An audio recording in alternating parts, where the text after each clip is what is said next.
Immigration and the US. Talking about the people living in America without talking about immigration is much the same as driving a car without it having an engine. Impossible. As Bryn O'Callaghan also says, the story of the American people is a story of immigrants. The US has, over the course of history, taken in more people from other lands than any other country in the world. And since the founding of Jamestown in 1607, more than 50 million people have immigrated to the United States of America. The aims of this video lesson is that you're going to learn about the three major waves of immigration to the US. Hopefully you will understand the United States as a multicultural society even better after this lesson. And this all relates to the competence aim drøfte kultur- og samfunnsforhold i flere engelskspråklige land. Before we go on to looking at the three waves of immigration, let's agree on which term refers to what. When we talk about Native Americans, we don't refer to them as immigrants. They are the indigenous peoples of America, the so-called first Americans or Indians, and they have been living on the continent for about 50,000 years before Christopher Columbus discovered America. The colonists. The colonists are not referred to as immigrants either, but they're referred to as the first settlers. They started with the founding of Virginia when English settlers named the state after the Virgin Queen Elizabeth I. These settlers came before the American Revolution, before the American independence. They came from Europe, more specifically the British Isles, Germany and France, and they established a so-called WASP culture. WASP standing for White Anglo-Saxon Person. The Puritans, they were colonists who came to settle in 1620 from England. They also came before the revolution, and they came for religious reasons. They wanted religious freedom, and they are regarded by many as the most important founders of the future United States of America. The African Americans, they're not considered immigrants either, because they came as slaves against their own will. When we talk about immigrants, we talk about the people who have moved to and settled in the USA after the American Revolution or the American independence, and these are people who have come, obviously more or less, of their own will. The first wave of immigration took place from the 1820s to the 1880s, with a boom of immigrants from the 1840s to 1860s. It's actually estimated that about 5 million people a year left from Europe, and most of them for the USA. These immigrants came from the western and northern part of Europe. Quite a few were Irish, who had to move because of the Great Potato Famine, where hundreds of thousands of Irish died of starvation. The push factors, meaning what made people want to leave Europe, was, well, mainly results of the Industrial Revolution. Now, the Industrial Revolution had a lot of positive sides, but it also had quite a few negative. For example, there were lesser jobs. People moved from the countryside to the cities, and factories and machines took over the manual labor and left people without a job. There was also quite a lot of political unrest and a growing population at that period. The pull factors, meaning what made people want to go to America, was that America had great opportunities, for example, to get land. The Homestead Act of 1862 actually offered all citizens, and also those who wanted to become citizens, 160 acres of free land. The only condition was that you had to be the head of a family, didn't matter if you were a man or a woman, and you had to be more than 21 years of age, and you also had to live on the land for 5 years and pay a registration fee. So obviously this was an amazing opportunity for people living in Europe.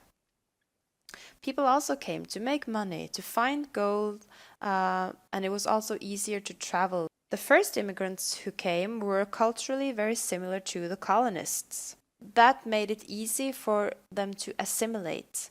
Most had some schooling and were literate, except for the Irish.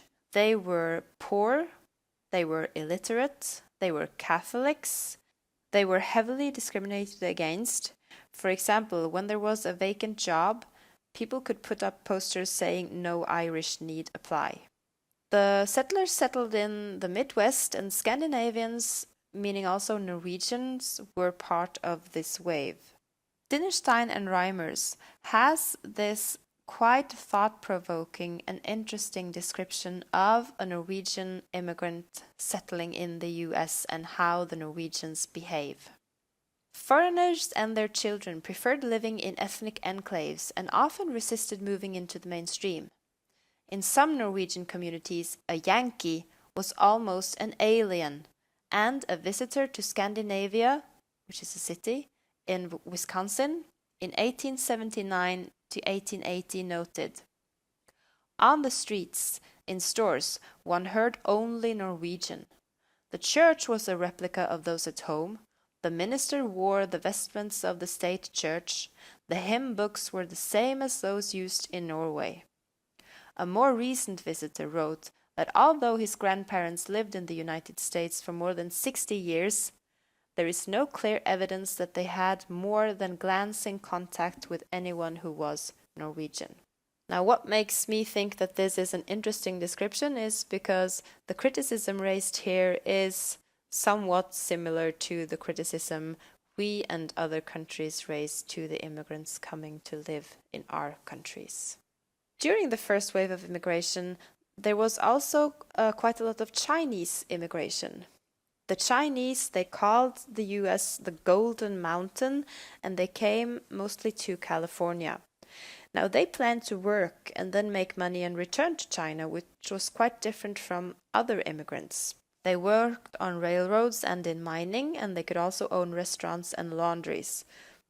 But they couldn't do very much else. In fact, American workers quite disliked the Chinese, because the Chinese worked for less money, but also because they had a very different language and a very different appearance. The Chinese were heavily discriminated against, and with the Chinese Exclusion Act in 1882, the immigration from China was very restrictive. In fact, after 1920, no Asians whatsoever were allowed to come to the US. And this restrictive immigration law lasted until after World War II. The second wave of immigration. From the 1890s, a very big change took place, and people who began arriving came from Southern and Eastern Europe. Many Italians, Poles, Greek, Russian, Hungarians, Czechs came. Also very many Jewish, because the Jews had been killed during the 1880s in many Eastern European countries in so-called pogroms. By 1896, more than half of all immigrants entering the US were actually from the southern and eastern parts of Europe. The massive immigration also led the authorities to establish Ellis Island to control the flow of people. Now, Ellis Island was a special place of entry to the US, and here people were registered and checked for diseases, for being criminals, etc. Many of the immigrants in the second wave of immigration were both illiterate and poor. They came from Europe because there was no jobs to get, you had the First World War, they were discriminated against, and you had the Depression. These immigrants settled in the East and in the Midwest of the United States. The third wave of immigration, one reckons, begins after World War II and is still ongoing this present day. After World War II, there was an economic boom in the US. The immigrants who have come in this third wave of immigration have mostly been Hispanic immigrants from South America and especially Mexico. Many of these have come for the same reason as the earlier Europeans. They have wanted to escape poverty and political persecution. This wave of immigration has also had millions of illegal immigrants. In fact, it's estimated that about 12 million immigrants in the United States are so-called illegal immigrants. They come especially from South America, more specifically Mexico. Mexican illegal immigrants are often referred to as wetbacks because they've crossed the Rio Grande in order to cross the American borders illegally. Other immigrants have come from all over the world, from Asia and especially third world countries. Now, these immigrants can come because they are refugees from wars or because of natural disasters, etc.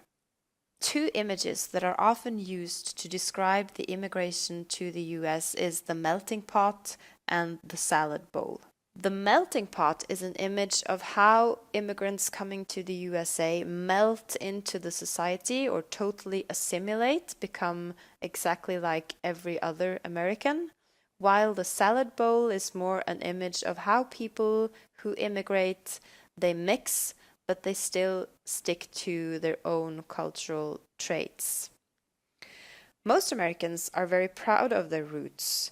And traditionally, you have seen that groups from similar national or ethnic backgrounds stick together. Now, this is, of course, very different from city to countryside and state to state, but historians tend to see the salad bowl as a more fitting image for the American society than the melting pot. People mix, but without necessarily melting together as one. Either way, it's undisputedly a fact that the US is a diverse and multicultural society, but at the same time, the society people share many typical American ideals and values. So this is a very interesting aspect of the American society. Multiculturalism and typical American values are also things that you're going to look at during this course. The sources that I've used are Stunt and the article US Immigration and Settlement. The quote about the Norwegian immigrants is from Dinnerstein and Reimer's Ethnic Americans, A History of Immigration, and I've also used an illustrated history of the USA. Now it's your turn. Stop, think, and write. Look at and write down answers to these questions before you turn off your video completely. Write down key points about the first wave of immigration, the second wave of immigration, and the third wave of immigration. Do you see any similarities between the immigrants of the three different waves? Which? Why? Do you see the United States as a melting pot or a salad bowl? Explain your answer.